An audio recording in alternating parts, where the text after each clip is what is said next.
Boa noite, pessoal. Em respeito a quem já chegou aqui no horário, né? Vamos iniciar, então, a nossa primeira live, né? Do nosso grupo de estudos interdisciplinar. Esse projeto, ele vai contemplar 4 encontros virtuais. Então, este é o primeiro de 4. E só reforçar aqui que daí é indispensável que ao acessar aqui o ambiente, né, comigo durante os nossos encontros, é necessário que vocês registrem a presença de vocês, fazendo ali o preenchimento além da questão, né, do preenchimento do link de hoje, os 4 encontros subsequentes também terão cada um seu próprio link. E cada um dos encontros, ele tem aí uma carga horária de 2 horas a aula. Então, a gente vai somar aí, no final, a somatória dos 4 encontros, vocês terão aí certificação de participação de horas-aula, por estar aqui conosco, fazendo esse movimento aqui de reflexão crítica sobre os temas que a gente vai abarcar nesse ciclo de estudo. Então, os certificados, eles serão individuais. Então, caso vocês tenham desejo em obter ali a certificação total de horas, é necessário que vocês participem, então, efetivamente dos 4 encontros e façam esse devido registro. Ok? Então, cuidado que o prof dá. Todos os nossos encontros, eles terão um texto base, né, de onde nós vamos extrair ali nossas discussões e nossas reflexões. Então, é também, né, esperado que haja ali uma leitura prévia desse material. Mesmo que você encontre dificuldade para compreender alguns temas que os autores dos textos tragam, se a linguagem for um pouco formal, faça mesmo assim uma leitura, procurem ali passear pelo texto, verificar ali quais são as ideias que o autor está apresentando naquela obra, para que a gente possa, então, construir aqui as nossas discussões no nosso grupo de estudos. É esperado também que vocês participem comigo aqui, para que juntos a gente possa ir construindo um conhecimento coletivo.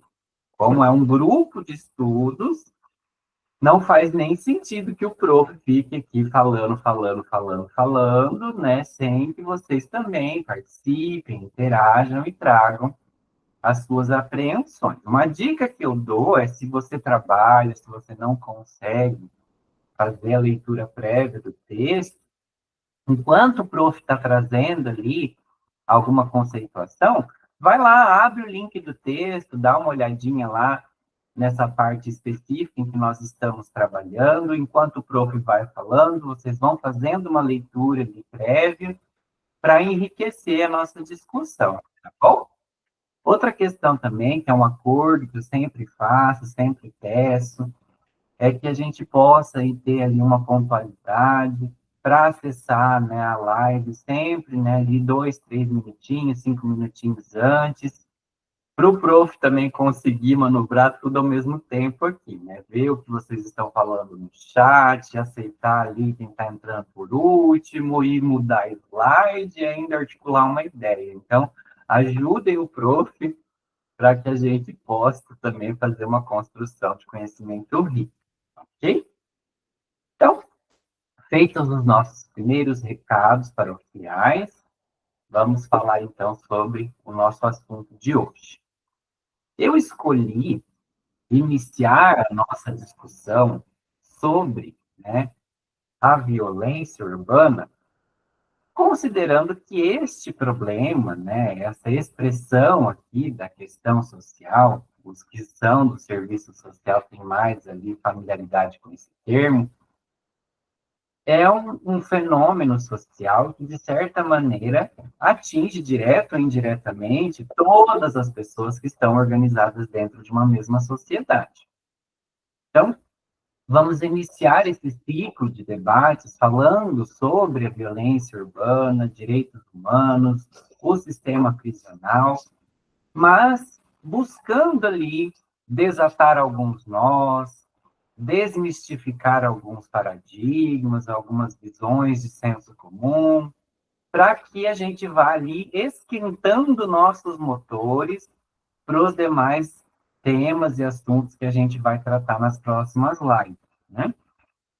Então, o objetivo hoje aqui é que a gente consiga fazer uma análise mais aprofundada do fenômeno da violência urbana e a gente possa compreender ali com maior propriedade as origens desse fenômeno social e por que a gente vivencia um momento em que há uma sensação de que a violência vem, né, cada vez mais ali se acentuando e a gente vem se tornando reféns de um sistema violento, de uma urbanização ali opressora que nos torna até prisioneiros em nossas próprias casas. Então a gente vai agora de uma certa maneira, passear por essa temática e vamos juntos ali construindo a nossa discussão.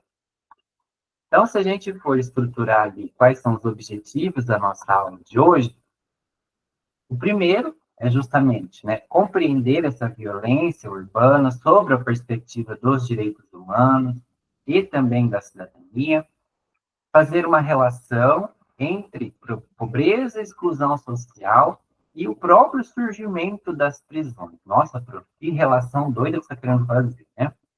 De que maneira podemos, né, entender que a pobreza e a exclusão social são fatores que desencadeiam, inclusive, o surgimento de prisões e a ampliação, né, desse sistema penal. Por que isso está acontecendo? Porque as duas coisas são relacionadas. Vamos falar um pouquinho também da nossa atual situação do sistema prisional brasileiro. Por que a gente vai falar sobre isso? Por que é tão importante falar sobre cadeia, né, Pro? O que você quer falar sobre cadeia hoje? Então, a gente vai juntos ali entendermos a importância de compreender esse fenômeno em relação à realidade do sistema penal e por que aquela realidade está ali constituída. E também a gente vai fazer as nossas considerações a respeito de políticas públicas. Como as políticas públicas, a responsabilidade estatal está aí vinculada a essa temática da violência, principalmente nesse cenário de capitalismo neoliberal que atualmente está aí constituído. A nossa realidade, né, o nosso modo de produção contemporâneo, nosso período histórico é de um capitalismo ali devidamente constituído. Então, de que maneira esse modelo econômico vigente também influencia, e principalmente em relação à questão de políticas públicas. Então, é isso que a gente vai conversar hoje. Para iniciarmos, então, vamos falar um pouquinho, né, da violência urbana, mas numa perspectiva que ela não necessariamente está ali reduzida a apenas um problema de segurança pública. Então, geralmente, quando a gente vê o tema da violência urbana, né, a primeira impressão que nós temos é de que ela é um problema eminentemente ali da esfera da política pública de segurança. Então, né, da mesma forma que os processos de saúde e doença são da política pública de saúde, a assistência aos desamparados e aqueles que mais necessitam é o objeto da assistência social, o ensino e a aprendizagem é ali um objeto de trabalho da política de educação. Quando a gente fala sobre violência, né, vem na nossa cabeça essa ideia de que é um problema, um objeto de trabalho da política pública de segurança, certo? Mas aí que a gente começa, então, de acordo com a nossa autora lá, do nosso artigo, ela já traz ali uma primeira reflexão crítica em relação ao fato de que precisamos enxergar o problema, o fenômeno da violência urbana como sendo um tema transversal. Ele não está atrelado unicamente à política pública de segurança. A violência urbana, ela exige um olhar holístico. Essa é a frase que a autora traz ali. E o que é esse olhar holístico?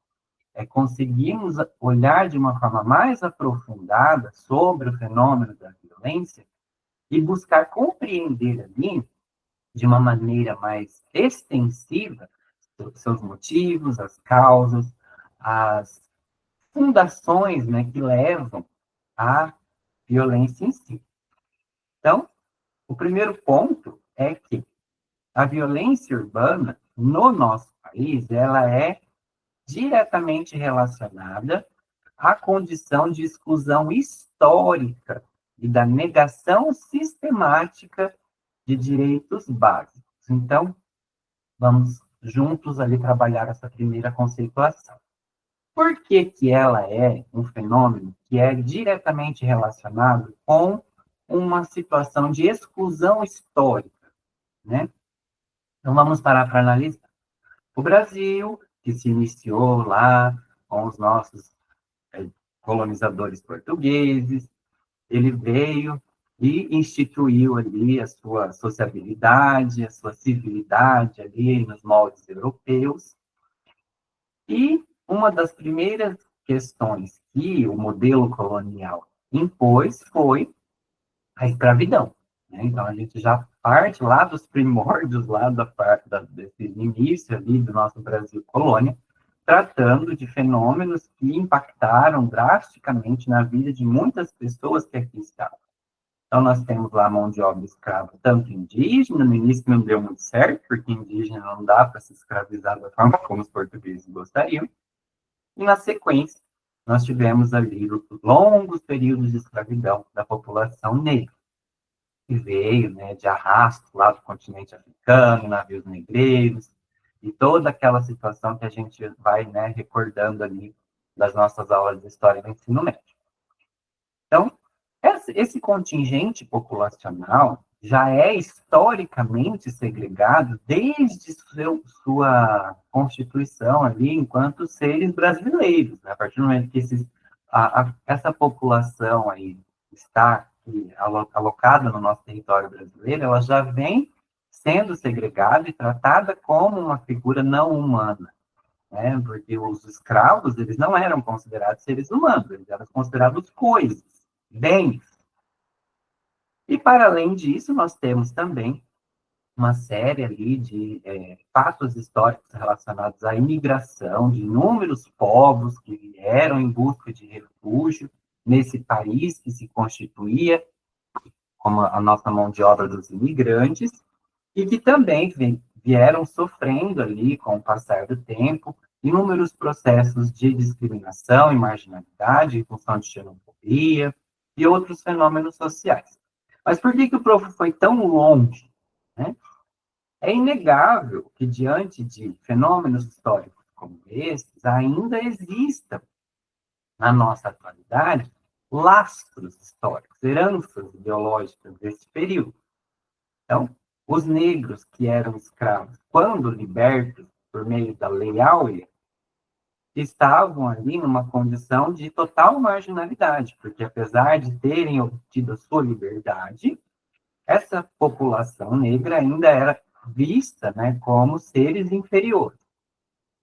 Esse contingente populacional, por sua vez, é marginalizado dos centros urbanos e tende necessariamente a viver em situações de periferias urbanas, em aglomerados ali, né, nos entornos dos grandes centros, e em condições de vida e de sociabilidade precárias, né? Geralmente, esses lugares aí, né, marginalizados não dispunham de uma rede de infraestrutura urbana adequada, aí vem a questão dos cortiços, né? E aí, da mesma maneira, a gente avança, então a gente já tem esse contingente ali populacional, que já vem historicamente sendo segregado pelo fato de ter ali essa ligação com o passado de escravidão, e que vem carregando essa herança maldita. E a partir da década de 30, no Brasil, se a gente se recordar mais um pouquinho das nossas lições de história, a gente tem o processo gradual de industrialização do país, onde se busca, né, desenvolver o nosso país industrialmente, onde há um impulsionamento muito grande do governo para que as cidades sejam formadas, estruturadas, e aquela população que antes, os descendentes lá dos imigrantes que viviam nas zonas rurais, de repente se veem num cenário onde são obrigadas a saírem ali da sua raiz agrária, da fazenda onde viviam, das antigas colônias, né? Muitos aqui vão ter avós e vós que vão falar das colônias antigas, as grandes fazendas produtoras de açúcar, café, etc. E aí a gente passa por um outro fenômeno social na década de 30, que é o êxodo rural, onde essa população, em função de uma crise econômica, que é a grande crise econômica, a grande recessão de 1930, se vê obrigada a sair do campo e migrar para essas cidades. Mas se a gente parar para analisar, esse perfil populacional aí que antes vivia no campo, que eram os descendentes dos imigrantes, também não possuíam por si só estrutura e qualificação profissional para ocupar as vagas ali que estavam sendo criadas nesse Brasil industrial que estava sendo impulsionado. Dessa maneira, esse contingente populacional vai reforçar ainda mais os guetos, os bairros periféricos, e aí que a gente tem o surgimento do que a gente considera como sendo as favelas. Então, é neste período histórico que as favelas surgem como uma expressão ali de uma aglutinação daqueles considerados como marginais, os descendentes dos escravos, descendentes dos imigrantes, que não tinham, né, educação básica ou profissionalização, e que não dispunham ali de uma possibilidade de se inserir nesse novo meio social em desenvolvimento, e acaba-se, então, gerando as favelas. Então, por que eu estou fazendo todo esse contexto histórico? Então, naquela primeira conceituação da autora, ela fala que a violência ela é um efeito direto desta exclusão histórica e desta negação sistemática de direitos básicos desta população que o prof acabou de mencionar. Então, se a gente parar para analisar esses segmentos populacionais que geram, né, as favelas, os bairros periféricos, que acabam ali sendo jogados para a margem dos centros urbanos, eles já têm seus direitos básicos de moradia adequada, de saneamento básico, dignidade, respeito, saúde, acesso à educação, negados desde sua concepção. Então, todas essas questões relacionadas, né, a esse cabedal de direitos essenciais para uma vida digna já são tolhidos desse contingente populacional. E aí, como uma das grandes figuras emblemáticas que representa esse contingente populacional, a gente destaca o jovem negro. Porque a juventude negra que habita nestes locais que o professor acabou de mencionar é o grande alvo da repressão. Então, se a gente começa, então, a desenhar ali as origens da violência urbana, a gente passa, então, a conseguir analisar de um modo mais aprofundado por que o jovem negro acaba sendo, então, o protagonista desse cenário de violência.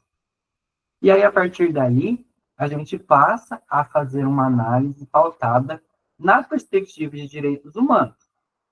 E assim, a gente começa a entender que muitas das vezes a geração desse processo de violência, né, pode ter, entre uma de seus grandes fatores geradores, a ausência do Estado, a ausência de políticas públicas que o próprio Estado pode desenvolver para garantir a essas pessoas que já estão historicamente excluídas e discriminadas condições dignas de vida, de existência, de profissionalização, de estudo, de capacitação, de acesso à saúde, acesso à moradia própria.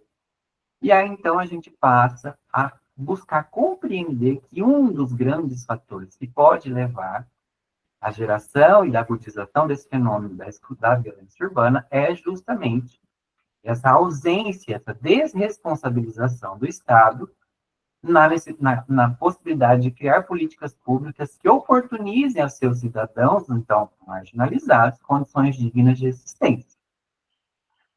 Feita essa primeira observação, agora eu quero ouvir vocês.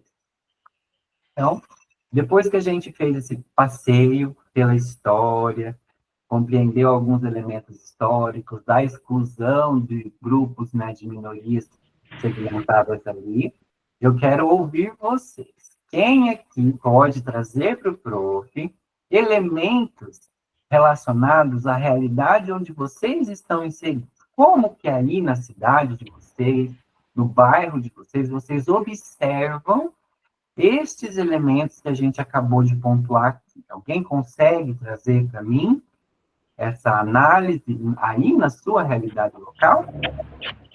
Boa noite, professor. Boa noite. Boa noite, professor Jonatas. Eu sou Wilton Santos, aqui de Estância Sergipe. Eu moro numa comunidade quilombola, chamado bairro Porto da Areia. Comunidade esta que foi a porta de entrada para o crescimento econômico da sociedade estanciana aqui do estado de Sergipe. Esta comunidade, ela oferece, além da pesca, ela oferece a tradição cultural como o barco de fogo, pisa-pólvora, as cantorias chamadas de emboladas, que são festejadas no período junino aqui do município de Estância. Porém, a comunidade ela ainda é isolada do poder público. Os jovens da minha comunidade, seja adolescente, pré-adolescente, adulto, idoso, ainda é isolado, né, do cuidado do poder público e até mesmo do cuidado do poder do Estado. Como bailarino aqui da comunidade da dança contemporânea afro-brasileira, eu observo todos os dias que o jovem periférico quilombola da minha comunidade, ele não tem oportunidade dentro ainda da sociedade estanciana, porque é visto ainda como morador da comunidade quilombola, é visto ainda como o filho do pescador, o filho do mestre do fogo, do fogueteiro, o filho do embolador. E quando eu chego a fazer o curso, né, que estou fazendo a graduação de educador social, eu vejo que eu sou um dos que tenho essa oportunidade de ser a voz, né, que pode ir até o poder público e até o poder do Estado, trazer soluções para os jovens periféricos da minha comunidade quilombola aqui do bairro Porto da Areia. E dentre todas as vivências, eu observo todos os dias como é difícil o jovem periférico da minha comunidade conseguir um trabalho, talvez por essa negação, né, de valores, por essa negação de direitos contra a população negra quilombola e periférica. Então, eu gostaria de fazer uma pergunta ao senhor: o que é que eu posso fazer? O que é que o Estado pode fazer? O que é que o município pode fazer para melhorar essa situação tão real e tão persistente no nosso dia a dia? Wilton, eu só tenho a agradecer você pelo seu testemunho, né? Sua experiência pessoal, você trouxe ali uma fala muito potente, que reforçou tudo que o prof colocou aqui no início da aula. E o primeiro destaque que eu faço na sua fala é que fica nítido para todos que estão aqui nos ouvindo que o preconceito, a estigmatização, a visão marginalizada é um dos grandes fatores que vem levando a sua comunidade quilombola a sofrer com essa ausência de uma intervenção estatal mais profícua, mais intensa aí na sua região. Então, isso, né, demonstra aqui para nós justamente essa questão da exclusão histórica que eu vim trazendo no início da aula.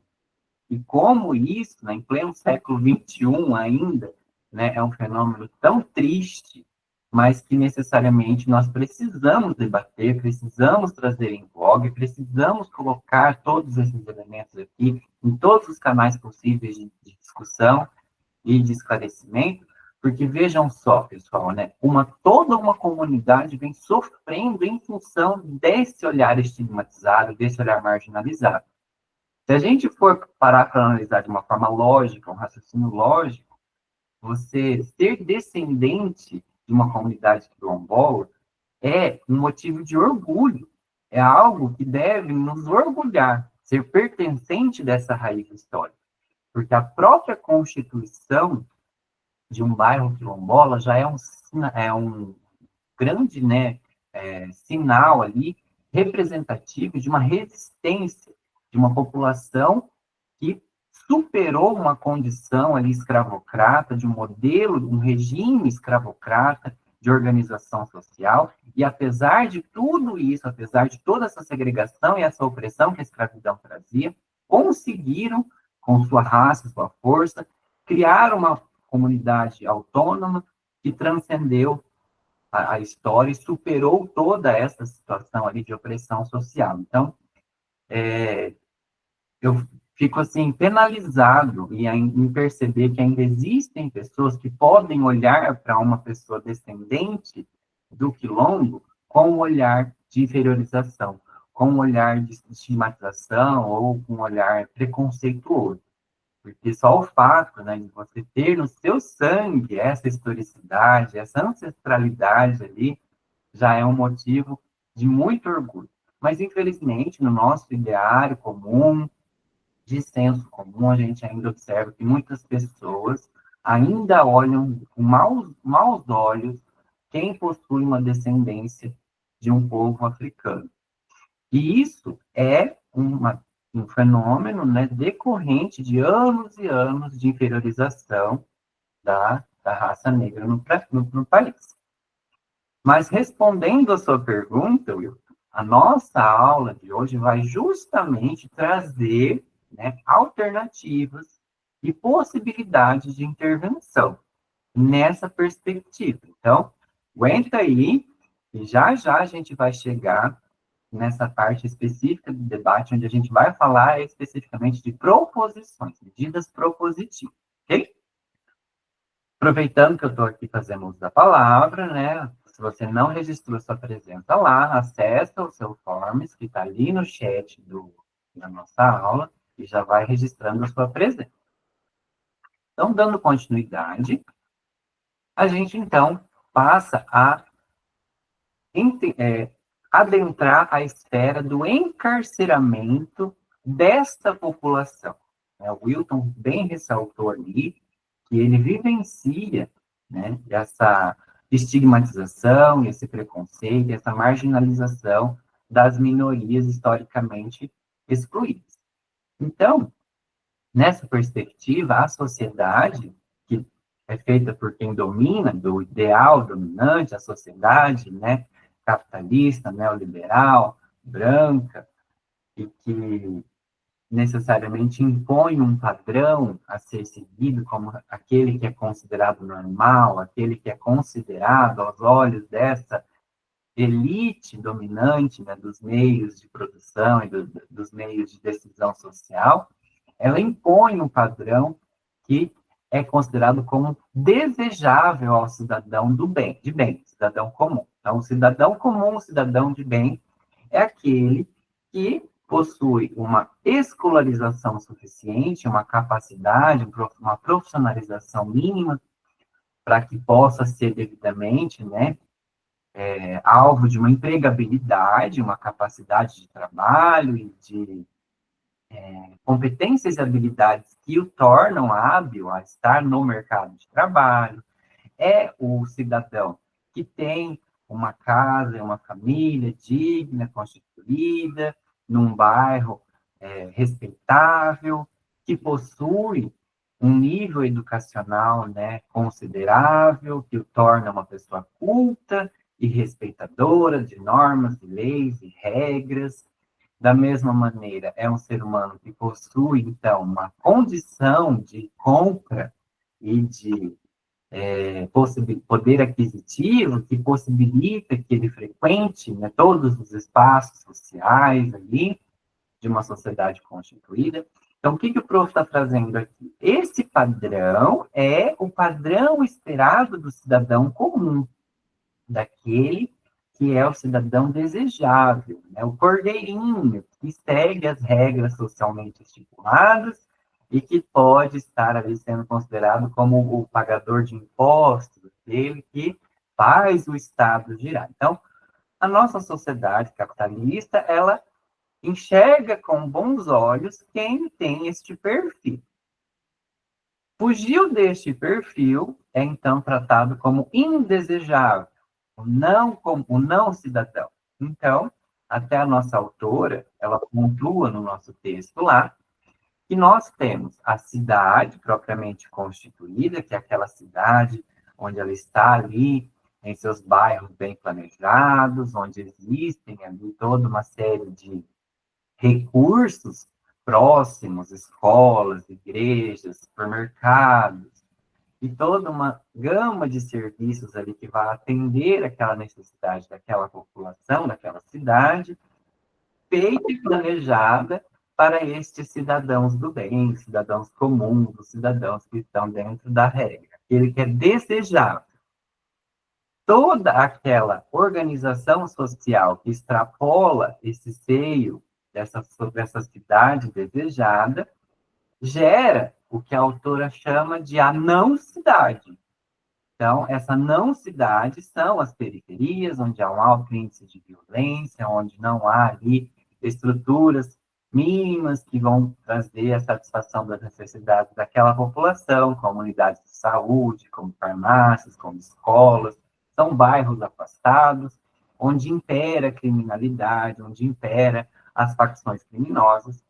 E é ali, então, que ficam os não cidadãos, aqueles que são os indesejáveis para o sistema econômico. Então, vejam, né, como a gente pode pontuar aqui que a prisão, o encarceramento desses não desejáveis acaba sendo a solução que este sistema social capitalista impõe como uma alternativa para resolver essa questão dessas pessoas que não são desejáveis. Então, o cárcere, na verdade, ele acaba servindo como uma medida de tirar da frente dos olhos daqueles que são os desejáveis, os ajustados, os que estão devidamente inseridos neste seio social produtivo, tirado da frente deles, tirado do olhar deles esses corpos ali, que na verdade não estão produzindo ou auxiliando no progresso dessa sociabilidade. O que é importante a gente já desde agora ir compreendendo é que este próprio padrão desejável imposto pela sociedade capitalista como sendo o esperado de um ser humano, ele é totalmente desigual. Se você já é historicamente excluído, segregado e vivencia toda essa situação de estigmatização e marginalização, que é o que o próprio Wilton ressaltou para a gente aqui, torna-se difícil alcançar este padrão, uma vez que não há, nesses espaços considerados como a não-cidade, as oportunidades mínimas para que a pessoa possa ter ali acesso a uma educação de qualidade, acesso a bens e serviços de saúde, moradia digna, saneamento básico. Então, a quem cabe a culpa pela não oferta destes elementos que, em tese, trarão, né, essa adequação a seu cidadão? O próprio Estado. Então, compete, pelo que a gente consegue concluir aqui, que a responsabilidade pelo fornecimento de programas, projetos e políticas sociais que vão necessariamente oportunizar aos cidadãos esta igualdade de condições de acesso a uma educação básica, a uma saúde básica, a condições de moradia digna, é do Estado. O Estado deve agir, o Estado deve oportunizar. E não é isso que a gente observa na prática. E aí, por isso que a gente, então, chega nessa conclusão que a autora traz, de que a prisão é seletiva. A pobreza, ela acaba não sendo apenas marginalizada, mas também criminalizada e encarcerada. Então, vejam que triste, né, a gente pensar, né, que ainda estamos vivenciando todos esses fenômenos em decorrência de uma história ali social de marginalização e de discriminação de minorias. E aí, eu devolvo, então, novamente a palavra para vocês, para que vocês me mostrem isso, né? O que vocês observam, né? Quem são esses corpos que o sistema penal busca punir?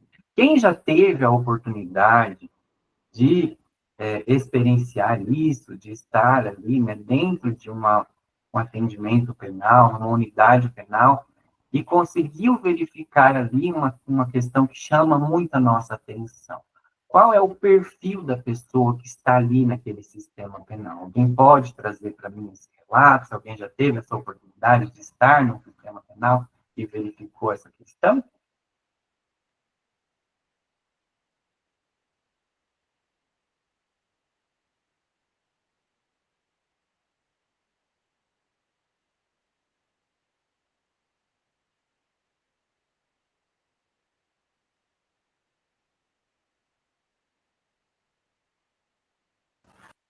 Bom, eu, né, já tive, né, essa possibilidade de estar ali em algumas áreas, em algumas unidades penais e respondendo a pergunta, realmente o que a gente mais observa lá são pessoas pardas e negras que estão ali por trás das grades. Então, é um indicador de que tudo isso que a gente está falando desde o início da aula realmente é um fato comprovado.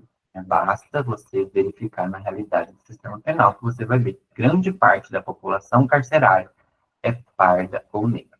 Ok? Então, a gente busca entender melhor por que do encarceramento e qual é o objetivo dessas unidades prisionais, né?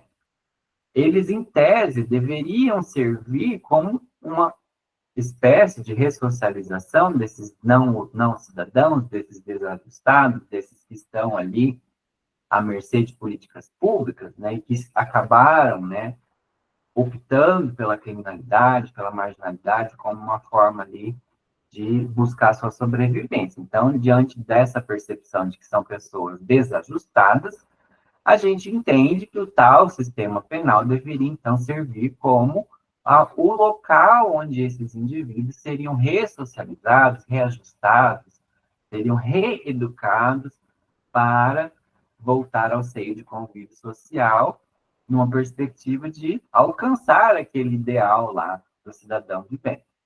Mas aí o que a gente acaba observando? Que os próprios espaços ali de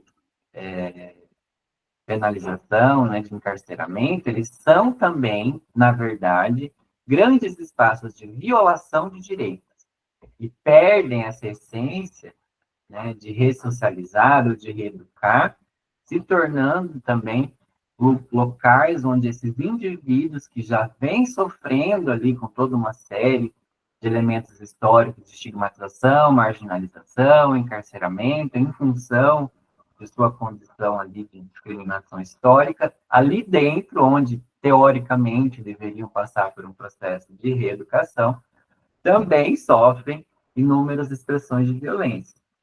Uma questão que a autora pontua, né, a autora, ela traz ali elementos relacionados ao Amazonas, que é o local ali de análise dela, onde ela necessariamente ali trouxe alguns elementos, mas que se aplica toda a realidade do país. Então, nosso país, ele tem uma das maiores populações carcerárias do mundo.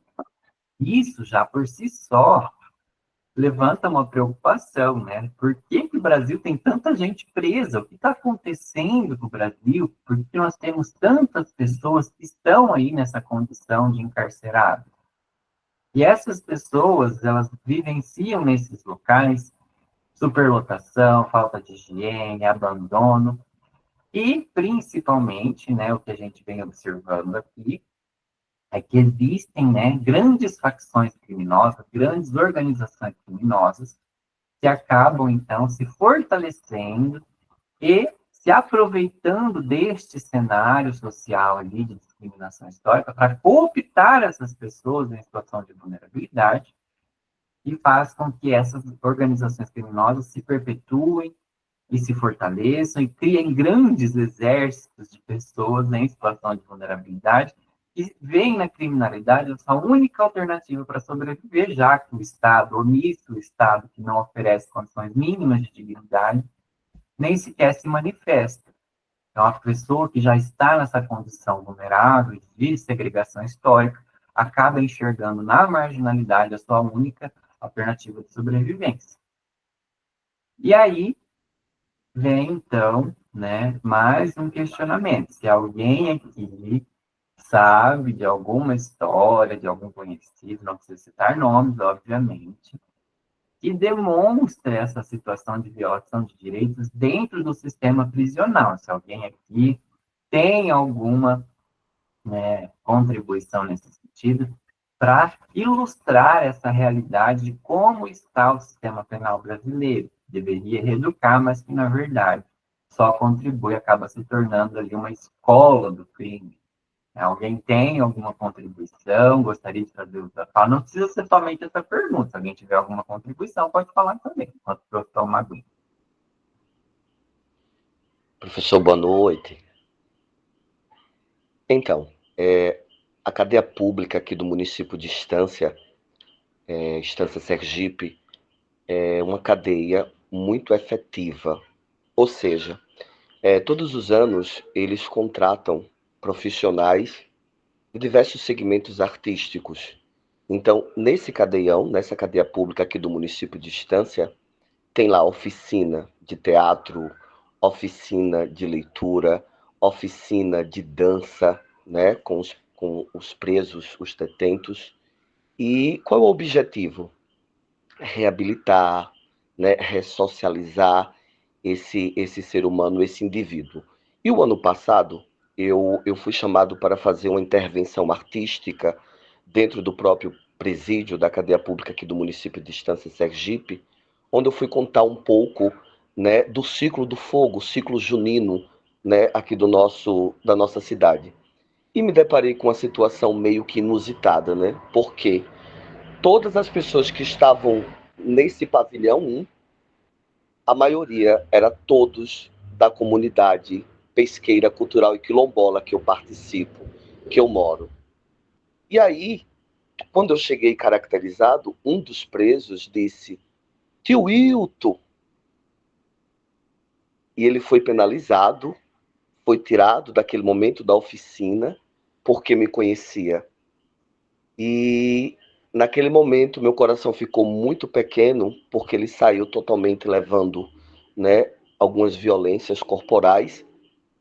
E hoje ele se encontra solto, é um grande pescador da comunidade, mas que entrou ali sem saber o porquê, porque ele não estava no tráfico, ele não estava traficando e jogaram toda a culpa para o mesmo, mas hoje com certeza ele é um grande pai de família. Essa é a experiência que eu trago dentro desse sistema de cadeia.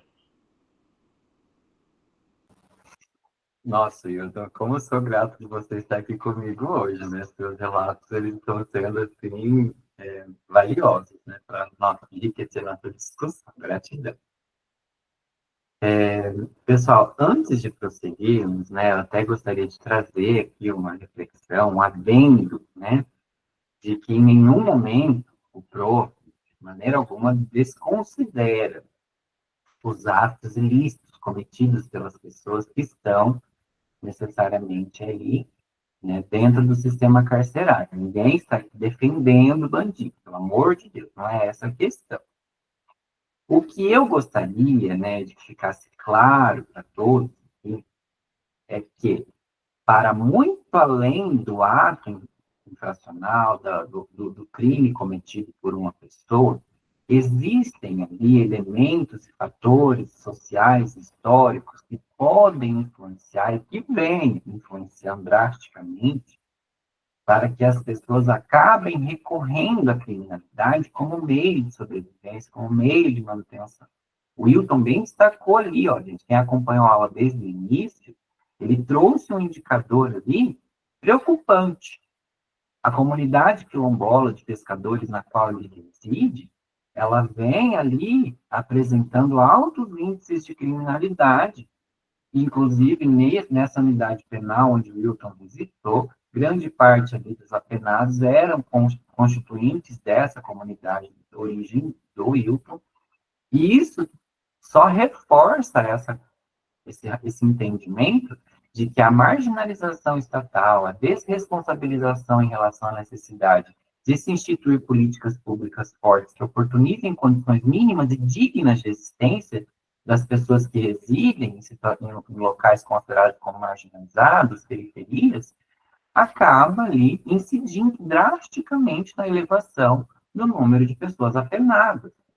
Então, para muito além de simplesmente focarmos na questão do ato criminal cometido por alguém, nós precisamos compreender de forma mais aprofundada os elementos que levam as pessoas a cometer o crime. E o que mais chama a nossa atenção é que é muito difícil de se verificar num presídio que pessoas ali de poder aquisitivo alto estão ali passando por uma situação ali de encarceramento. Por que será? Né? Por que a prisão é só para o pobre? Então, é esse o nosso objetivo da nossa discussão na aula de hoje. E aí, então, dando prosseguimento. Boa noite, professor. Boa noite a todos. Boa noite, Lourdes. Pode falar. Sou de Campos Novos, Santa Catarina. É um prazer estar aqui estudando com vocês. E eu, escutando vocês conversarem, eu não tenho nenhuma experiência com presídio, né? Mas estou agora trabalhando dentro de dois local que atendem muitas pessoas, que é o CRAS e o CREAS. E até mesmo aqui no meu bairro, assim, eu vejo muita coisa, assim, que tem jovem que nem diz o professor Regina, não está passando a mão em ninguém. Ninguém. Todo mundo erra, todo mundo tem o direito de errar e de mudar.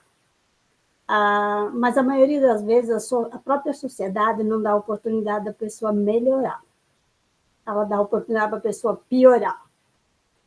Agora, esses dias até eu fui ali no centro da cidade pagar uma conta e até então uma menina entrou ali e falou o nome do bairro que é próximo ao meu. Mas o fato do jeito da vendedora olhar para ela assim, eu vi que ela ficou meio constrangida. Aí eu falei para ela, viu, eu moro praticamente a par do bairro dela. Não quer dizer que todo mundo que mora num bairro onde vocês falam que existe muita criminalidade, muito de menor infração, quer dizer que todo mundo seja. Eu acho que ela merece um pouco de respeito e de dignidade. Aí a vendedora já deu uma mudada assim com ela. Então eu penso assim, se a nossa própria sociedade, nós não mudarmos o olhar para essas pessoas, para tratar essas pessoas, seja elas no fator de infrator ou não, as coisas não vão melhorar, de jeito nenhum. Nós temos que dar uma estudada, os governos dar uma estudada, tipo, aqui na minha cidade, até onde eu sei, até agora que vocês comentando aí, me bateu curiosidade, até vou perguntar, né, para quem vai lá, para quem anda mais lá, quero ver que tipo de argumento que eles vão ter para usar, no caso, com as pessoas que eles prendem, jovens, no caso, né, que eles deveriam de ter estudo lá dentro, eles deveriam de ter trabalho lá dentro, para eles saírem lá de dentro formados para alguma coisa. Porque talvez só assim, só dessa forma, eles vão ter um outro olhar referente à sociedade aqui fora. Porque daí, se eles fazem alguma coisa errada, só vou lá, vou pagar e tal, mas depois estou na rua de novo, vou me tratar da mesma forma que eu entrei. Eu acho que ele tem que ter uma visão, ele tem que aprender, trabalhar e ser diferente para ver a sociedade com outro olhar e nós ver eles com outro olhar também. É a minha opinião, que eu acho, né? Muito válida a sua opinião, Luiz. Né? Você realmente trouxe elementos na sua fala que a gente já vai contemplar também. Né? Eu acho que o Wilton também já deve estar ansioso lá, mas a gente já vai chegar nessa partezinha aqui. Você está fazendo que curso, Lourdes? Acho que você acabou mutando o seu áudio na hora que você foi responder. Desculpa, professor. Eu estou fazendo o curso, eu comecei, né, fazendo o curso de socioeducador, e tinha trancado, mas pelas minhas próprias colegas de trabalho, voltei a fazer educação especial, porque eu tenho 49 anos, mas eu tenho 2 filhas, na verdade eu tenho 4, mas 2 são especiais, 2 são surdas. Mas, tipo assim, elas são maravilhosas, elas estudam, elas fazem faculdade, então quem tem que entrar no mundo delas agora sou eu, e não elas no meu. E é maravilhoso, né, conversar com elas, então eu quero, é uma forma de eu voltar para a área de estudo, estudar, ajudar essas pessoas tanto numa área social, como numa área de Libras, né, para ajudar outras pessoas que estão vindo por aí totalmente de um outro mundo diferente, que nós é que temos que entrar no mundo deles e não eles no nosso.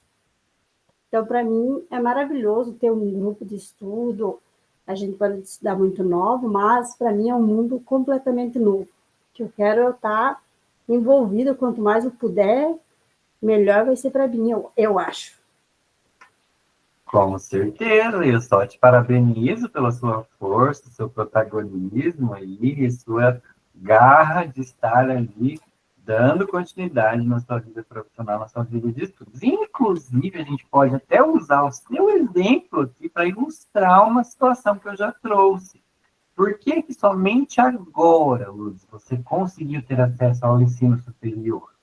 O que que aconteceu na sua vida que dificultou esse acesso? Por que que você não conseguiu se formar há muito tempo? Por que que você precisou agora, somente depois de uma certa idade, né, que você conseguiu ter acesso ao ensino superior? O que que aconteceu? A gente morava no interior. E quando eu tinha 15 anos, a gente acabou perdendo o meu pai, que era o chefe de família. E como antigamente não era 1, 2, 3 filhos, né, professor? Era muitos. Então, a gente teve que abrir mão de muita coisa para ir trabalhar.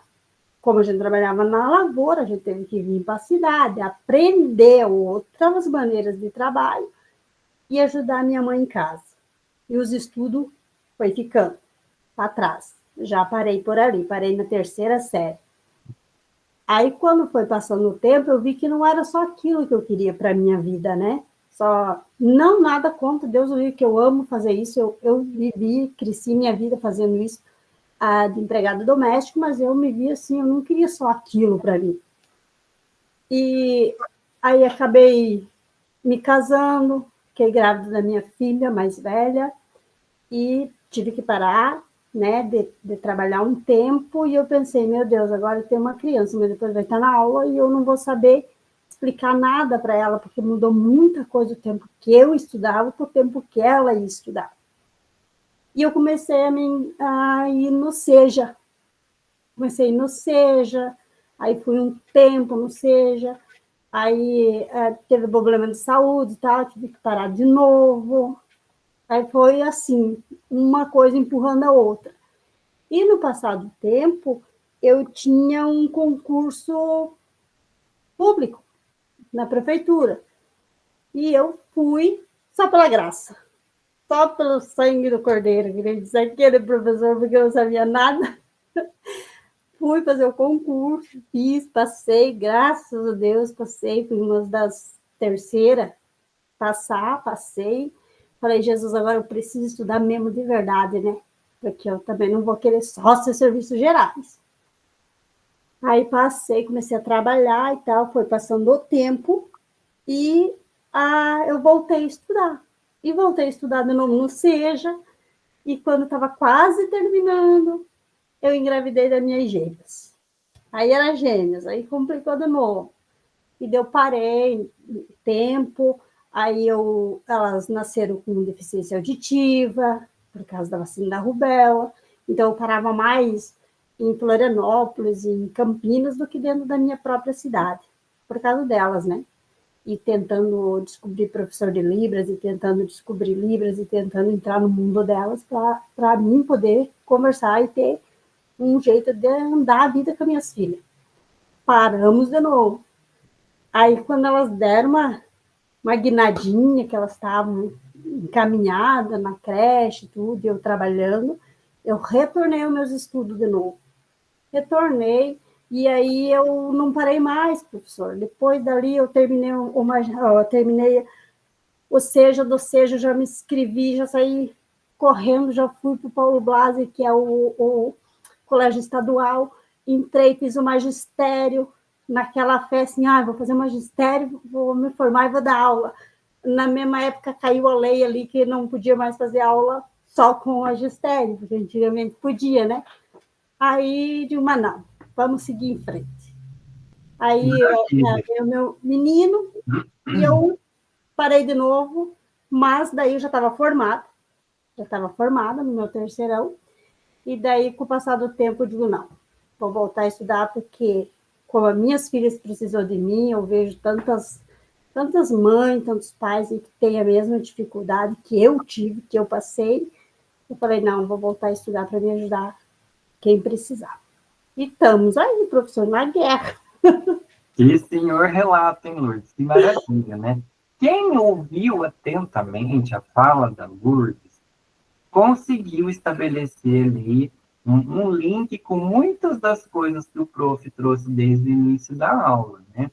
A Lourdes, ela vem de uma origem agrária, de uma família do campo, que precisou mudar para a cidade, não havia capacitação, profissionalização, que impulsionou a Lourdes a ter de necessariamente ali lutar pela sobrevivência da família, no meio de uma série de adversidades, que inviabilizou o acesso da Lourdes a uma educação formal, e diversos outros elementos sociais ali, que demonstram que, pelo fato da Lourdes, né, ter ali essa origem humilde, ela foi marginalizada, foi descriminalizada, e até a gente percebe a ausência do Estado ali nos momentos mais importantes da vida da Lourdes, onde ela tem que batalhar muito, correr atrás ali, inclusive, de condições dignas para trabalhar a deficiência auditiva de suas filhas, e debaixo de muito sacrifício, como todo bom brasileiro que não desiste nunca. Lourdes ali vai driblando todas essas dificuldades nessa busca para conseguir ali alcançar seu sonho de capacitação, mas não necessariamente precisava ser dessa maneira, né? Não precisava ser tão árduo, não precisava ser assim tão homérica essa luta para conseguir ter acesso a uma capacitação, uma profissionalização, né? Vejam que a condição existencial da Lourdes, ela é dificultada justamente pela ausência de se apresentar diante dela oportunidades de acesso, de igualdade, acesso a uma educação de nível superior, acesso a condições de capacitação e profissionalização que pudessem assegurar a Lourdes não somente a sobrevivência de sua família, mas também direitos sociais mínimos, como de uma educação de qualidade, emancipada e tudo mais. Então, eu agradeço, Lourdes, o seu relato, porque ele veio ali justamente trazer a cerejinha no bolo para a gente entender o que é essa ausência do Estado na oportunização de condições de igualdade e direitos básicos, como educação, saúde, capacitação e tudo mais. Aí, retornando então para o nosso tema, a gente, além de compreender que o encarceramento da população pobre, marginalizada, ele acaba sendo ali uma medida que o nosso Estado neoliberal assume como uma forma de tirar dos olhos dele aquele aquela parcela populacional conhecida como a indesejável, a não cidadã, a gente acaba, então, verificando que dentro dos presídios, a gente ainda vivencia um estado de violência muito grande. Aí a autora trouxe ali, né, elementos relacionados a alguns massacres que ocorreram lá na região onde ela verifica, onde ela vivencia, né, onde tiveram ali em 2017 56 mortos, em 2019 55 mortos. E além do presídio ser extremamente violento, ele vem justamente nessa perspectiva do que a Lourdes apontou. Por que não existem iniciativas lá de ressocialização, de educação desses apenados? Por que não existem iniciativas lá de alfabetização, capacitação, profissionalização? Por que não tem isso lá dentro, prof? Por que dentro do presídio não pode, né, necessariamente ofertar para esses seres humanos lá dentro condições de se capacitarem, se profissionalizarem, de se ressignificar a própria existência lá dentro? Porque o Estado é omisso, o Estado não quer nem saber de quem está lá dentro. O Estado neoliberal enxerga a penitenciária, enxerga o sistema penal como calabouço, onde ele deposita essas pessoas e pouco se importa em relação aos seus direitos humanos, dignidade, a condição dessas pessoas lá dentro. Lugares superlotados e dominados, evidentemente, pelas grandes facções criminosas, que é quem se aproveita dessa ausência ali da figura estatal e acaba criando um poder paralelo, né, ao Estado. Essa criminalidade organizada acaba ali assumindo, né, um poder muito grande de, inclusive, chegar num patamar de um poder paralelo para além do Estado. Quem já vivenciou qualquer situação relacionada à criminalidade sabe que hoje grande parte do contingente criminoso está vinculado a essas grandes facções criminosas. Olha lá, pessoal, o Wilton colocou ali no chat o número dele, disponibilizou para vocês criarem um grupinho, né, até legal, que vocês possam, né, ter essas iniciativas de socialização, de troca de ideias. Aproveita o espaço mesmo, que aqui é para vocês, né? Então, o que a gente observa? Né? Que esses espaços ali de encarceramento da população pobre, na verdade, acabam se tornando escritórios do crime, em vez de centros de ressocialização. Certo? Aí, avançando um pouquinho, a gente começa, então, a ver a gravidade desse fenômeno. Né? Atualmente, né, eu falo atualmente, que é a data limite ali de onde foi feita o levantamento de dados, nós temos até julho de 2019, o Brasil possuía 812 mil pessoas presas. Destas pessoas presas, mais de 40% destas, né, são ali presos provisórios, ou seja, pessoas que ainda estão aguardando seu julgamento para verificar se há materialidade ou se há nexo causal e comprove uma real necessidade de condenação de privação de liberdade. Então, dentre essas quase 340 mil pessoas ainda que não passaram pelo processo legal de julgado, quais delas, na verdade, são inocentes? É uma pergunta que gera angústia. Se você, aos olhos da nossa Constituição Federal, somente pode ser considerado como condenado ou assumir a culpa, o dolo de um determinado crime, somente após passar por esse processo legal ali, de todas as etapas que compõem esse processo legal, e onde devidamente ser comprovada que existe materialidade naquela denúncia inicial que levou você à sua privação de liberdade, para comprovar que realmente você é culpado, então, se somente após este processo que a gente pode realmente considerar uma pessoa como autora de um crime, quantas dessas pessoas que estão ali em regime provisório, na verdade, não podem ser inocentes? Né? Podem ser, inclusive, vítimas desse processo aí que o Wilton bem ressaltou no início da aula, de estigmatização, marginalização, como daquele homem lá que ele mesmo conhecia, tinha, né, conhecimento lá, e, na verdade, é um pai de família, um pescador, e que estava ali na escola do crime, né? Será que não era uma condição dessa? Né? Será que o cara que estava lá, ele estava preso de forma injusta por um processo legal que condena o pobre, que condena a pessoa preta, a pessoa parda, e depois pergunta se realmente essa pessoa tem culpa ou não para estar ali?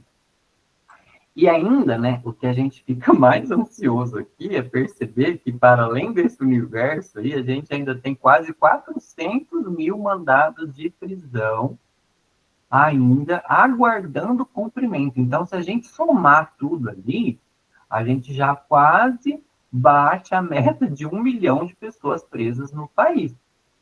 Considerando, né, que esse levantamento foi feito pelo Conselho Nacional de Justiça em 2019, é muito provável que o atual cenário de população carcerária já tenha superado a margem de 1 milhão de pessoas.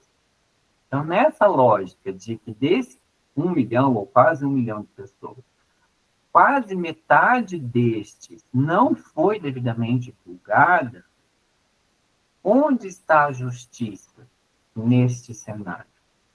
Né? Então, fica aí essa pergunta, né? Quase metade da população carcerária nem sequer foi devidamente julgada. Então, será que realmente esses quase 500, quase 400, 500, se a gente for pensar na margem de 1 milhão, não são inocentes que estão presos de forma injusta e que ainda estão ali à mercê de uma criminalidade instituída dentro desses cenários de presídio, dessas escolas do crime?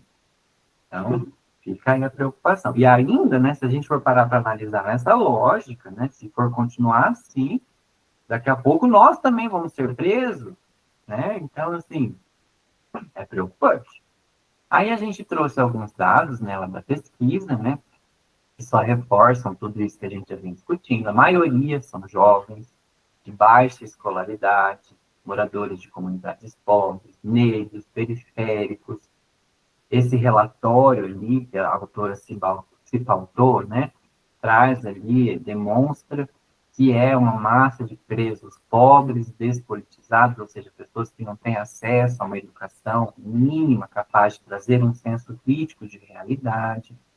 E devido a essa vulnerabilidade ali, de ausência de um conhecimento emancipatório, de até uma capacidade de entendimento racional da realidade, se tornam massa de manobra destes grandes grupos criminosos que operam dentro do presídio.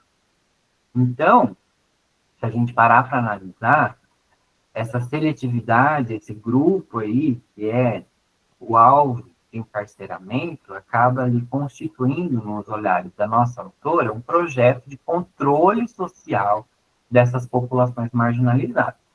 Então, ao invés do Estado investir em políticas educacionais robustas, em políticas de habitação popular robustas, que vão garantir ali condições mínimas de dignidade, de sobrevivência e sociabilidade para os indivíduos, para que eles possam ter acesso a uma educação emancipatória, uma educação que traga um senso crítico, um desejo de viver, né, por meio da construção de um conhecimento que leve o indivíduo a justamente buscar ter um horizonte de vida, buscar ter desejo por se profissionalizar, ter perspectiva de mercado de trabalho, se sentir apto a estar incluído dentro deste mercado e construir condições materiais para a sua própria existência numa perspectiva de dignidade. Ao invés do Estado se preocupar com isso, ele quer mais prender todo mundo que está nessa condição marginalizada, que é mais prático. Tira da minha frente, que é mais fácil do que eu ter de necessariamente, enquanto Estado, intervir de uma forma mais robusta para que essa população tenha acesso a esses direitos elementares que estão lá previstos no artigo 6º da nossa Constituição Federal. Que triste, né, pessoal? Obrigado, Inês. Obrigado, Gilberlan. Fico feliz em saber que vocês estão gostando da nossa discussão. Vocês podem me interromper, tá, gente? Eu vou falando mesmo, se vocês tiverem alguma contribuição. Só abre o microfone aí, que esse aqui é um diálogo que nós estamos construindo.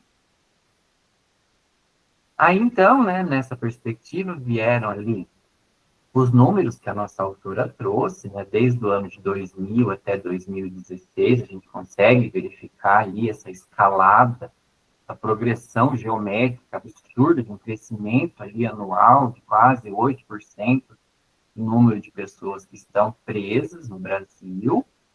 E a gente vê, né, que esse percentual em alguns anos, ele quase beira a casa dos 30%, lá como no ano de 2003, no ano de 2006 e no ano de 2015, onde há um pico ali, né, de grandes movimentações de encarceramento da população. Então, toda essa progressão geométrica ali, né, do encarceramento, esse avanço progressivo, né, dos números de pessoas que acabam sendo presas no país, vai gerando, então, uma série de outros desdobramentos, como a superlotação, falta de políticas, e nenhuma melhoria observável naquilo que é o grande objetivo, que seria a segurança pública. Porque toda essa massa populacional que acaba sendo encarcerada, quando sai do sistema penal, ela retorna para um cenário de extrema estigmatização, extrema descriminalização e ausência de oportunidades para que ela possa estar inserida naquela considerada como sendo a sociedade, né, dos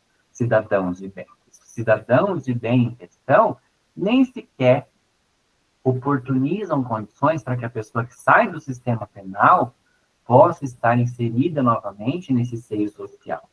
E aí a gente reforça esse ciclo de estigmatização e discriminação, e essas pessoas acabam sendo obrigadas a retroalimentar essa ciranda da criminalidade, das facções criminosas, e isso, evidentemente, vai fazendo com que os índices de violência, crimes bárbaros e todos os fenômenos que refletem diretamente na nossa própria existência acabem ali se agudizando, se aumentando, se intensificando. Então, que resultado benéfico e, de fato, ali, efetivo que essa lógica do encarceramento está trazendo para a sociedade? Nenhum, né? Isso é o que nós precisamos, né, compreender e levar nas nossos locais aí de discussão, de debate. Então, o aumento deste encarceramento da população não resulta em mais segurança. Ele só aprofunda esse quadro de desigualdade social e vai aí gerando mais situações de violência e de ausência de uma harmonia, de convivência, de boa convivência entre as pessoas na sociedade. Aí, agora a gente vai começar a falar um pouquinho, então, de possíveis alternativas, né? O prof até agora só trouxe coisas assustadoras, só trouxe ali cenários, né, que trazem preocupação. Agora vamos virar um pouquinho essa prosa e começar, então, a trazer ali possíveis alternativas, né, de intervenção diante desse cenário, né? Então, a gente passa, então, necessariamente a discutir um pouquinho mais sobre cidadania na perspectiva de direitos humanos. Então, quando a gente fala que a cidadania, o conceito de cidadania, é o exercício pleno de direitos civis, políticos e sociais, o que a gente está querendo dizer com isso, né? Uma pessoa que, de fato, se reveste de seu papel cidadão e passa a exercer a cidadania participativa, uma cidadania que realmente vai ali trazer, né, um efeito no local em que a pessoa está inserida, é aquele que participa de espaços de debate, é aquele que se utiliza de sua voz, de sua representatividade, para justamente, né, defender os ideais e os valores de um grupo do qual ele representa. No caso, o Wilton ali, por exemplo, representa, ele é a voz de um grupo de pessoas ali, uma comunidade ancestral, né? E essa possibilidade de você ter essa voz, de levar essas demandas, de participar ativamente de processos decisivos, é o que a gente considera como sendo cidadania. A cidadania, né, ela é um direito humano. Até agora, a gente falou muito, né, da questão de ausência dos direitos humanos, ausência de condições mínimas de dignidade, ausência de condições mínimas de liberdade e de respeito às pessoas que estavam dentro do sistema penal. Mas aí tudo isso que a gente está falando são elementos que constituem a esfera dos direitos humanos. A liberdade, a dignidade, o respeito, a própria condição de cidadão livre, que se expressa livremente, que pode exercer seu papel de liberdade de expressão, a saúde, a educação, o direito ao nome, o direito à propriedade, são direitos humanos. Isso é específico da nossa espécie humana. Então, quando a gente fala de direitos humanos, não é somente aquela discussão lá ridícula de pessoas de senso comum que acham que quando se fala de direitos humanos é para defender bandido. Está para muito além dessa esfera. Né? Direitos humanos é o que nos constitui como seres da espécie humana. Nosso direito à nossa personalidade, o direito ao nosso nome, a nossa origem, a nossa família, a nossa pertença social de um grupo. E aí agora eu pergunto para vocês, vocês acreditam que todas as pessoas têm acesso a esses direitos que eu acabei de mencionar no Brasil? Se não, por que vocês acham que as pessoas não conseguem exercer plenamente seu direito de cidadania, seu direito de participação social? Por que vocês acham que isso não acontece na prática ou acontece? Eu pergunto agora para vocês.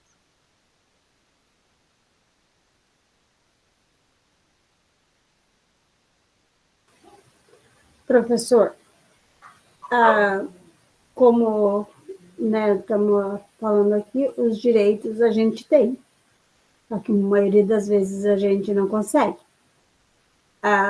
Uma que eu posso citar assim, vamos supor, quando eu comecei a correr atrás dos direitos das minhas filhas, que era ter o intérprete de Libras, que era eu ter redução de carga horária no meu trabalho para mim poder levá-las para as viagens, para mim poder levá-las nos médicos, para mim poder estudar, para conversar com elas e tal. E muitas das vezes eu não consegui.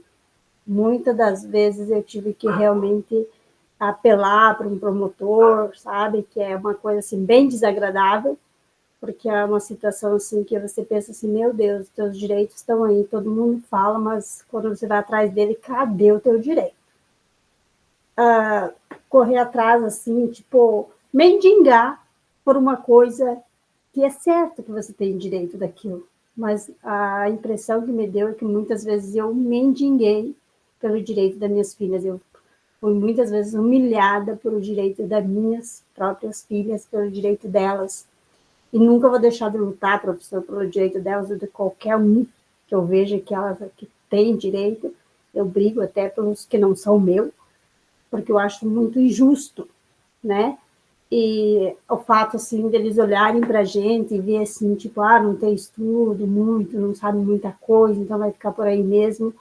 Mas, assim, graças a Deus, a gente sempre teve pessoas boas, pessoas, assim, esclarecidas, que a gente ia e pautavam para a gente muitos assuntos que a gente nem sabia que as meninas tinham aquele direito, a gente poder correr atrás, mas muitas vezes os direitos são muito negados, as pessoas são muito humilhadas por não terem conhecimento, elas acabam perdendo o direito delas e sendo massacradas sem o direito delas. É isso aí, Lourdes. Então, né, ela foi cirúrgica. Então, assim, pessoal, os direitos, eles existem, eles estão ali consagrados na legislação. Nossa principal legislação, que é a Constituição Federal, ela já traz ali o arcabouço de direitos humanos, sociais, nós todos brasileiros temos em essência. Inclusive, a Lourdes pontuou ali, né, a questão de ser discriminado pela ausência ali de conhecimento e de esclarecimento a respeito de seus próprios direitos.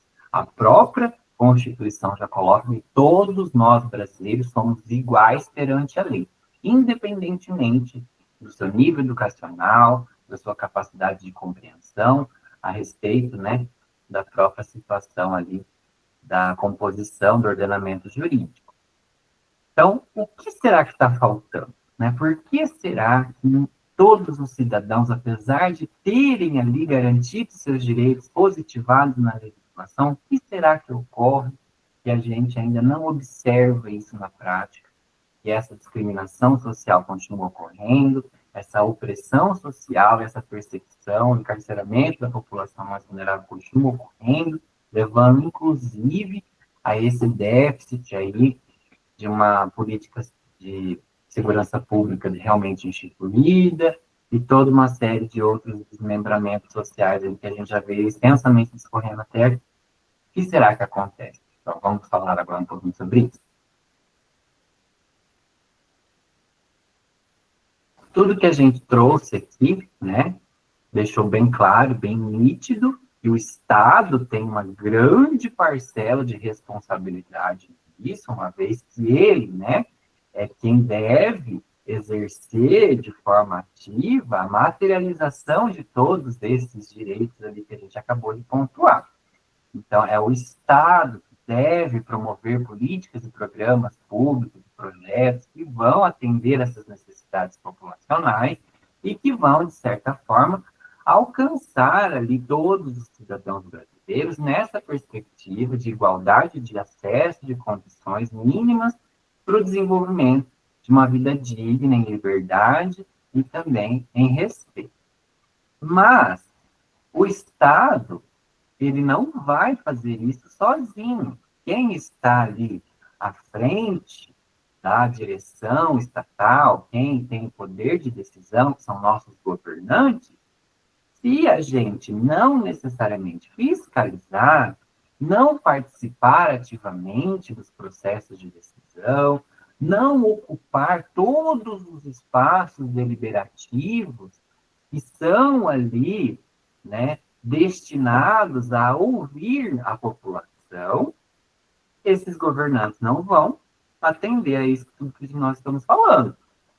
Nós não participarmos enquanto cidadãos destes espaços, ocuparmos todos os possíveis locais que a população deve ser ouvida e deve ser necessariamente ali, né, consultada, as políticas públicas nunca vão, de certa maneira, atender ao interesse social. Gilberlan, a lista de presença está aqui fixada no chat. Tá? Deixa eu ver se... Eu vou copiar aqui novamente para colocar mais para baixo. Eu não estou vendo ela fixada nesse trem. Mas, ó, tá ali novamente, né? Quem ainda não registrou a presença pode registrar. Então, a sociedade civil, no caso, nós, cidadãos, nós estamos devidamente organizados em relação a isso, né? Quem daqui deste grupo que está me ouvindo ali desde as 19 horas costuma participar ativamente das reuniões da Câmara de Vereadores do seu município? Quem daqui deste grupo participa enquanto cidadão de conselhos setoriais, onde são decididas ali decisões importantíssimas, como, por exemplo, o Conselho Municipal de Saúde é onde vão definir ali os rumos de toda a aplicação dos recursos para a sustentação da política pública do município. É o Conselho de Saúde que serve como os olhos da sociedade para a definição de onde os recursos da política pública de saúde devem ser aplicados, quais as necessidades da saúde devem ser aplicadas. O Conselho Municipal da Pessoa Idosa, que todo município tem, ele é o órgão deliberativo que serve como fiscalização para a definição de como estão sendo usados os recursos que estão voltados para atendimento dos direitos da pessoa idosa. O Conselho da Mulher é aquele órgão que vai deliberar e discutir, juntamente com a comunidade, quais as políticas públicas que precisam ser desenvolvidas ali na sua localidade para atendimento das necessidades da mulher, tanto na questão da saúde da mulher, quanto da questão da violência contra a mulher, quanto da questão da igualdade de gênero. O Conselho da Juventude, mesma coisa. O Conselho da Assistência Social, outro órgão importantíssimo, que é o que vai definir ali os rumos de como os programas sociais, projetos sociais precisam acontecer a nível local e que também tem cadeira para a sociedade civil. Então, nós estamos participando desse espaço. O que eu vejo muito, né, é muita gente se valendo ali da internet, da rede social, aqueles militantes, né, de Facebook, de Instagram, que trazem ali aquelas brilhantíssimas contribuições em relação a análises de políticas públicas, análises políticos, né, questões político-partidárias, mas todos esses espaços que o prof acabou de mencionar, eles são previstos na própria Constituição Federal. Isso que eu estou falando com vocês. Tem nomes, se chama controle social. E a população não participa, né? Ah, igual a Lourdes colocou, professor, já procurei, pesquisei, não sei como me inscrever. Por que que a prefeitura, né, não faz uma divulgação adequada destes espaços?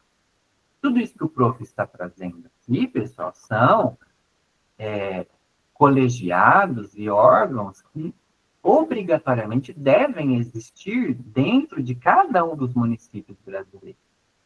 Só que a pressão para que uma determinada prefeitura de uma determinada localidade faça a devida publicação desses locais não vai partir da prefeitura sozinha.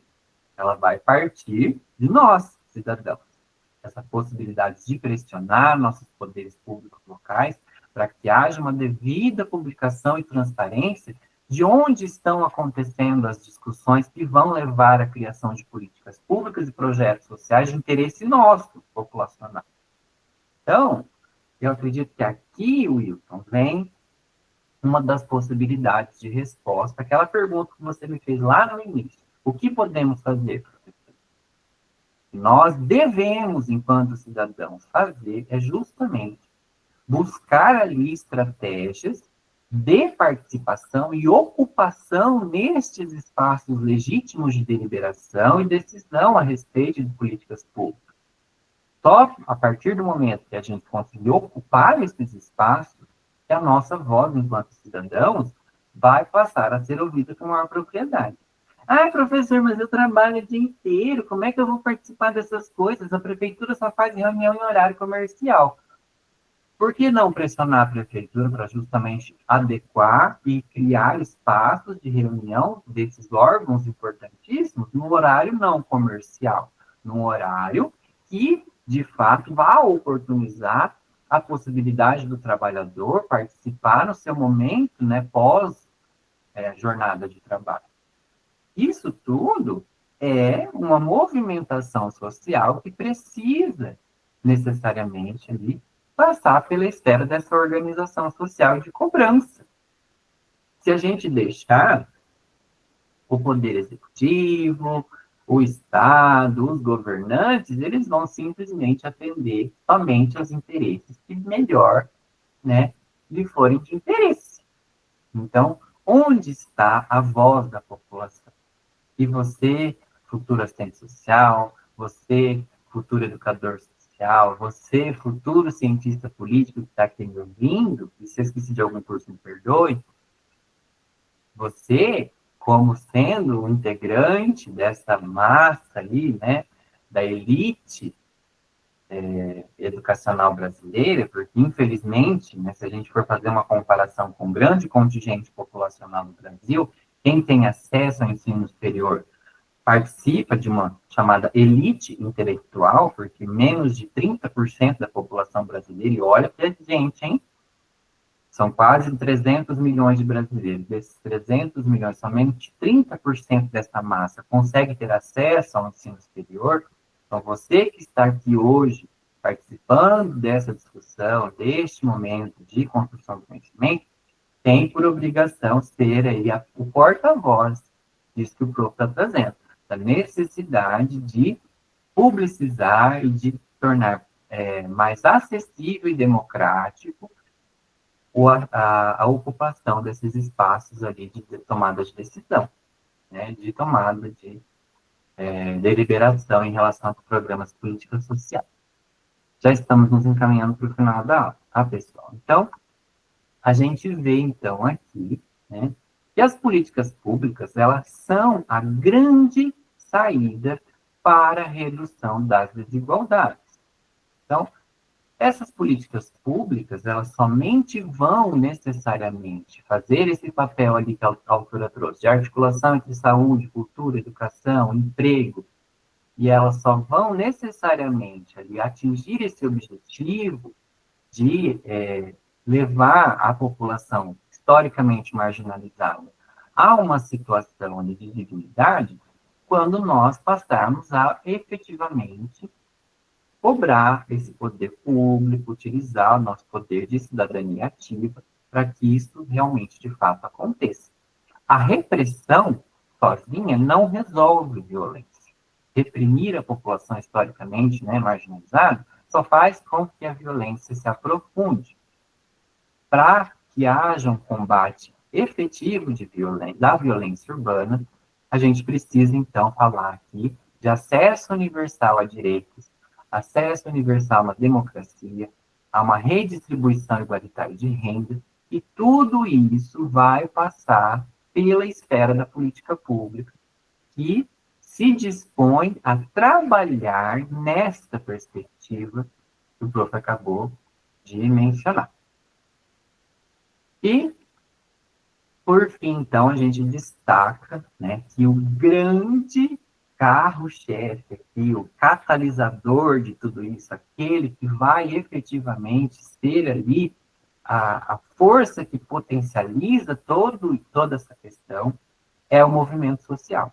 Então, a movimentação social, a sociedade civil organizada, esses movimentos, né, que a sociedade faz, é que vão ali trazer respostas efetivas a esse fenômeno das violências estatais, dessa questão da desresponsabilização, dessa ineficácia do Estado na construção de políticas públicas efetivas. É por meio da movimentação social que a gente consegue, então, fazer com que a voz do povo seja ouvida. Então, os movimentos sociais, eles representam a voz de uma população historicamente aí discriminada, né? Aí vem a pergunta, né? Quais movimentos sociais vocês conhecem hoje em dia? Vou dar um exemplo. Nós temos o movimento da população quilombola, que é um movimento social organizado daqueles que são os descendentes dos quilombolas, né? Nós temos o movimento Sem Terra, que é aquele que busca a luta por uma reforma agrária justa, digna, e que atenda à necessidade de todas as pessoas, não somente dos grandes latifundiários. Nós temos o movimento dos moradores que não possuem uma moradia digna, então esse movimento social, ele abarca todo o país, nós temos inúmeras células, né, do movimento do sem moradia. Nós temos o movimento LGBT, que abarca os interesses da população LGBTQIAPN+, né, uma sigla enorme. Nós temos o movimento das pessoas deficientes, né, Lourdes? A gente tem aí inúmeras movimentações sociais, grupos organizados que buscam defender os direitos da pessoa com deficiência, movimentos sociais em busca de igualdade de gênero, movimentos que buscam enaltecer os direitos da pessoa idosa, o movimento da criança, o movimento da mulher vítima de violência. Então, são esses movimentos sociais, esses grupos sociais organizados, que vão necessariamente ali ocupar esses espaços ou trazer visibilidade para esses grupos totalmente discriminados. Alguém tem aqui aproximação com algum movimento social que gostaria de compartilhar, uma experiência no movimento social? O prof mesmo foi do movimento estudantil na minha época de faculdade. Pulei muita catraca por aí. Pode falar, Nilson. Eu tenho, me engajei, na verdade, na CADAV, que é a Escola do Surdo, né, deficiência de auditivos, cegos e auditivos, né, surdos e mudos e visual. E é um mundo bem legal, bem diferente, onde a gente aprende que as pessoas, quando não têm a visão, eles veem com as mãos, que nem minhas filhas que não têm audição, mas elas verem com o olhar, né? Então, é muito legal. E sempre que eu posso, estou lá ajudando na associação da Cadáver aqui de Campos Novos, e eu escutando o professor falando ali, vou falar da minha cidade, termos de políticos, né? A gente questiona muito do jeito que está o Brasil, virado no que é aquilo, mas nós é que colocamos eles lá. Nós temos o direito de colocar e tirarmos, né? Mas a maioria das vezes nós só estamos colocando e não estamos fazendo nada. Porque eu vejo assim pela minha cidade, que tem, como o professor mesmo já falou, tem nas terça-feira, né? Nas câmaras de vereador, onde é discutido todos os assuntos. Mas se você perguntar, a maioria não sabe. A maioria não foi, a maioria não pode, a maioria está com frio, a maioria não pode perder um jogo. Alguma coisa sempre tem no tempo ali que não dá tempo de ver o que realmente interessa para a cidade, para ser cobrado, né? Para ser cobrado. Porque, como o professor está me passando na matéria, um exemplo, tu está me passando na matéria, eu não estou ligada na tua matéria. Então, eu não tenho o direito de te cobrar nada, mas tu tem o direito de me cobrar. Porque, né, a tua parte tu fez, é a minha. Como é que eu vou cobrar uma coisa que eu não fiz? E, digamos assim, na minha cidade, eu acho muito disso. Eles deixam muito sem ir, sem participar, sem nada. Daí depois tem umas eleições aleatórias lá para um projeto, mas ninguém sabe de onde surgiu o projeto. Como? Não sabia, mas foram lá ver, gente, pelo amor de Deus. Aí não tem como brigar, né, professor? Não tem como entrar numa briga sem saber o início da discussão, que eu acho, né? E melhoraria muito para todo mundo.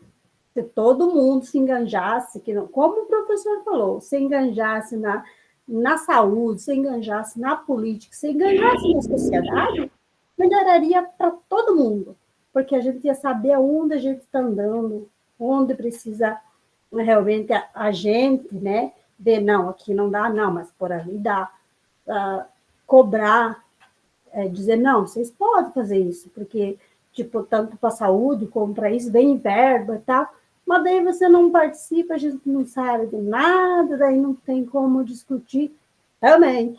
E se eles disserem, não, a caneta é preta, não estava preta, estava vermelha, mas vai ficar preta, porque você não estava lá, não sabe de nada, acabou a discussão. Exatamente, né, Lourdes? Se não houver uma supervisão, uma fiscalização, né, popular, né, vai sair só o que eles querem lá, né? O Wilton também queria falar, a palavra é sua, Wilton, pode falar. Professor, de antemão quero agradecer ao senhor por essa vasta contribuição. É muito enriquecedor, né? Não só para mim, mas para os demais colegas, e dizer que aqui a gente participa de vários movimentos, né? Eu mesmo participo do movimento das mulheres negras de trança, através, né, do empoderamento, para que as meninas negras da minha comunidade possam se aceitar com seu cabelo crespo, com seu cabelo afro, com seu cabelo sararaqueiel, né, com sua cor, enfim.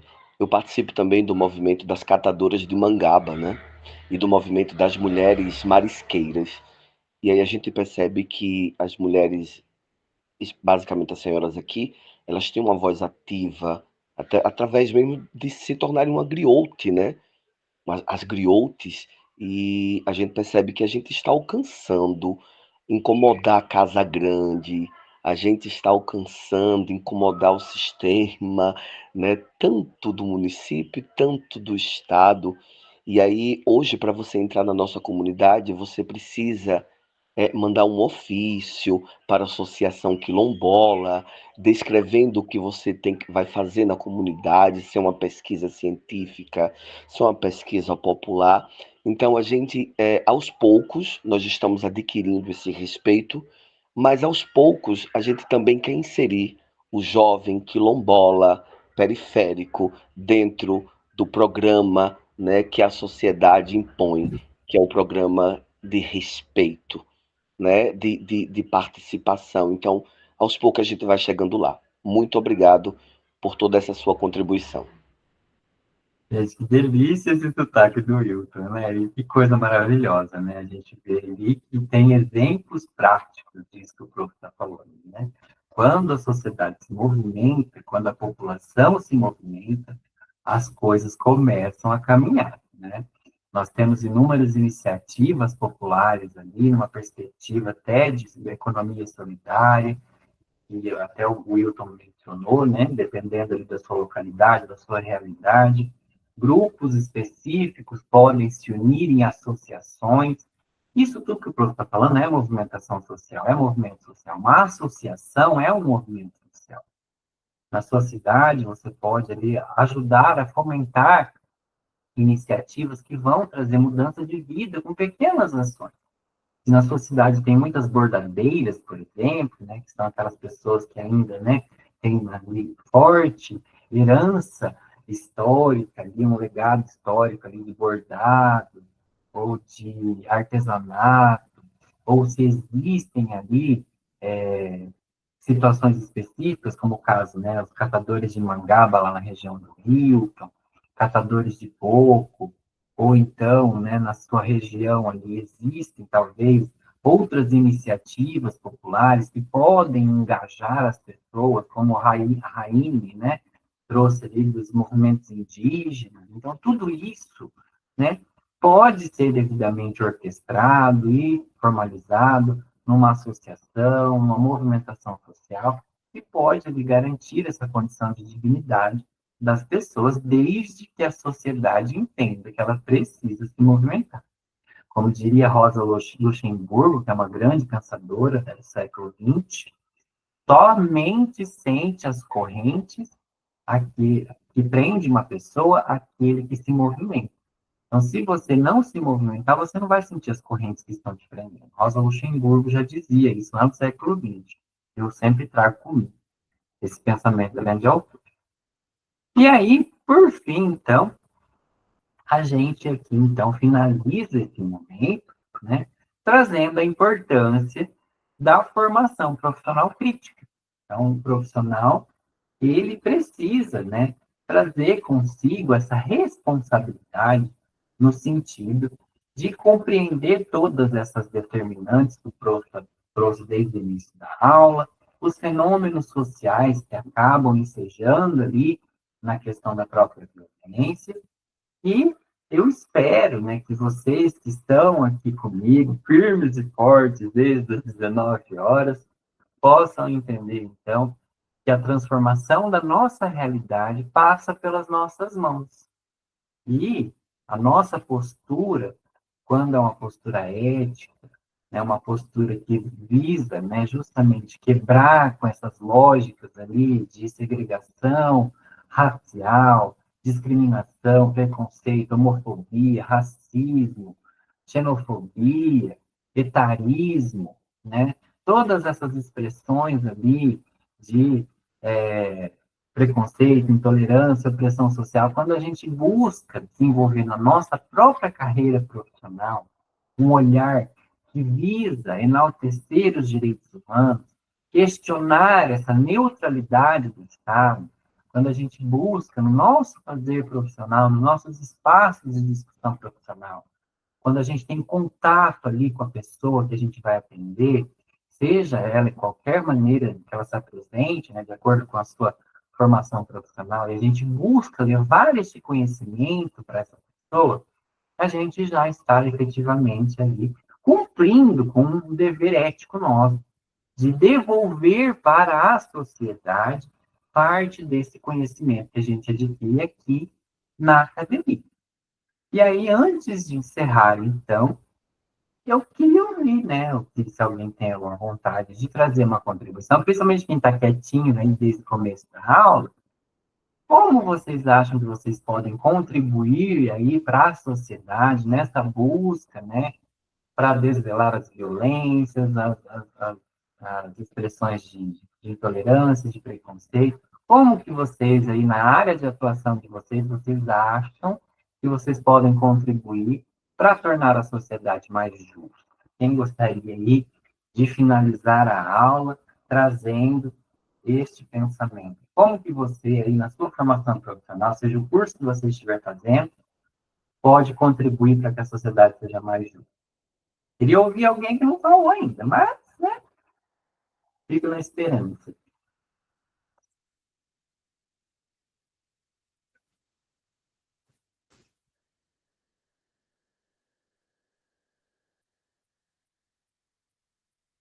Pergunta difícil, né?